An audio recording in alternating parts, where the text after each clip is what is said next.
బాగా మెరుస్తాయే రెల్లు దుబ్బులు, ఆ రెల్లు దుబ్బుల్లోంచి బ్రహ్మాండమైనటువంటి కాంతులు మెరిసిపోతుండగా 6 ముఖాలతో అద్భుతమైన సౌందర్యంతో ఒక పిల్లవాడు పుట్టి పాల కోసం ఏడ్చాడు.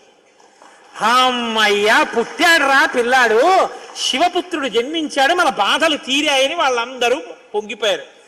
షష్ఠి 6 ముఖాలతో షణ్ముఖుడై పుట్టాడు. ఆ పుట్టినటువంటి వాడు కూడా మహానుభావుడు 6 ముఖాలతో పుట్టాడు కాబట్టి షణ్ముఖుడు. పుట్టిన పిల్లాడికి పాలివ్వాలి, ఆ కృత్తికల్ని పిలిచి మీరు పాలివ్వండి అన్నారు. వాళ్ళన్నారు మేం పాలిస్తాం, కానీ తాం క్షీరం జాతమాత్రస్య కృత్వా సమయముత్తమం దరుపుత్రో యమస్మాకం సర్వాతామితి నిశ్చితాః. ఇప్పుడు పాలిస్తే కానీ మరి పిల్లాడు బతకడం.